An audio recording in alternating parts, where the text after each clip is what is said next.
Hello, I'm Lizzie, a semi-retired academic with an interest in consumer behaviour and autoethnography. Retirement, or in my case semi-retirement, is a huge step in anybody's life, one which can reshape identity and consumer behaviour. Much consumer behaviour research focuses on retirement as a life course event, but little has been written about academics whose professional identities are deeply embedded in their work and affiliations. Within this presentation, I explore how the transition from academic to retiree has influenced my consumer behaviour in connection with role exit theory and consumer identity theory to renegotiate my sense of self and changing social roles. Despite the perception that retirement can result in impecuniosity, the availability of greater discretionary time and income can make for better quality of life and self-development. During the summer of 2025, I decided I would retire at the end of that year. A respected colleague, our much missed Dr Rob Smith, told me that academics have more difficulty in relinquishing their professional identity than many other professions, and in observing my fellow academics, I consider that this may be true. Much has been written about socialisation into roles, but socialisation out of roles is also fundamental to understanding consumer behaviour. Throughout this presentation, I will link my journey from full-time to semi-retired academic to the 4 stages of Ebor's role exit theory: doubt, searching, turning point, and new identity creation. We will also see consumer identity theory become relevant throughout this autoethnography as it draws upon self-image, brand image congruity, consumption symbolism, and the extended self, whereby purchases act as an extension of the individual's identity. Let us first examine the phase of doubt. At a previous institution, my workload had been excessive, leading me to feel unappreciated, disillusioned, and exhausted. I knew I couldn't continue to work at that pace as my health was suffering, my tolerance disappearing. Moving to another institution seemed to be drastic. The little voice on my shoulder whispered that I was too close to retirement to make a disruptive move, and anyway, better the devil you know. Voluntary severance seemed to be a no-brainer, and gingerly, without immediate conviction, I raised my hand. I was already supervising doctoral students at a different university, and from there came a request to take on more supervision. It was fortuitous. I was able to leave the institution that was wearing me down, but continue with the element of the academic role that I really enjoyed: supervision. Crucially, I was also able to take on as many or as few students as I wished, but more importantly, I still had too much to give to slide ignominiously into obscurity.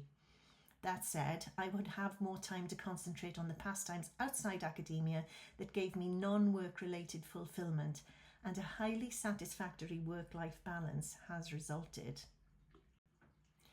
The searching phase of role exit theory encompasses both my professional life and my newly discovered leisure activities, but does not appear to be linear as it blends with a turning point phase. The discovery of a new professional persona and engagement with new pastimes have multiple pivot points, which means that the search for one new activity and the turning point of adopting another can overlap. I have worked in academia for over 20 years, and over this time my consumer behaviour has been somewhat regular. Looking back at financial statements from 10 years ago, I see that one of my biggest consistent semi-discretionary spends has been on fuel to reach my place of work. Of course, COVID had a positive impact on that, with so many tasks previously delivered on campus being transferred to online, and that online environment has both remained and developed into a place of learning that is now quite normal. Now my spending reflects a gradually changing and wonderfully exciting commitment to other activities and an emerging and composite identity. This can also be seen in my social media posts, which document my activities, and implicitly my somewhat eclectic consumer behaviour.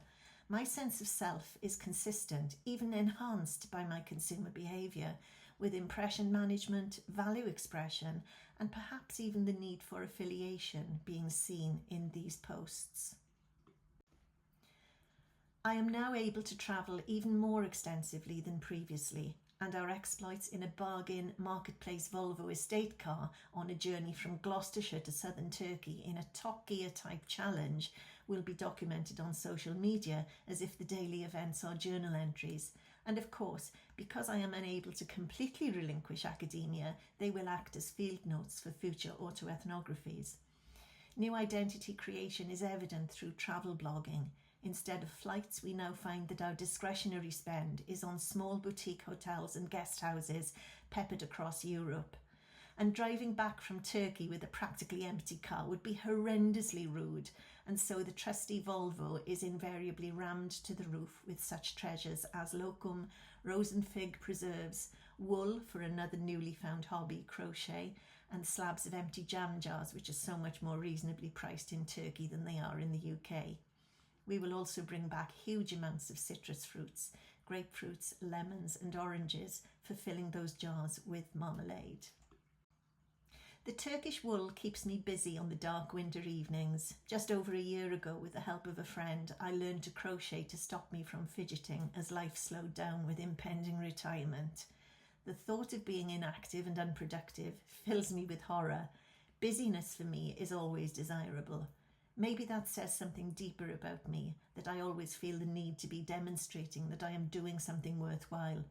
Never content with something simple, I relish complex patterns and enjoy matching colours and finding designers whose work inspires me. Purchasing yarn in the UK is expensive, but in Turkey I can get much more bang for my buck with an 80% saving on UK prices. And if you want to know exactly how much yarn you can fit in the boot of a Volvo estate car, I'm sure my husband will tell you. In one apparent change of identity, the aches and pains of impending old age have made themselves known. A significant expenditure last year relates to healthcare, having struggled to be seen and heard by UK health professionals concerning spinal pain that has been ongoing for 5 years now. I visited a private hospital whilst in Turkey. I arrived at 9:30 a.m. without an appointment, and by 10:30 had consulted a specialist. By midday, I had been scanned and given results along with a detailed report. On returning to the UK, I presented this report to my GP, and miraculously my concerns, now deemed credible, were taken seriously. I was reluctant to undergo treatment in Turkey, but this diagnostic consultation has proved to be well worth the cost. Of course, the NHS waiting lists mean that although I am now in the system, I will not be able to seek treatment until at least December, some 11 months after my most recent appointment, but at least I am being taken seriously. Further changes to identity can be seen with another hobby that we have recently taken up, beekeeping.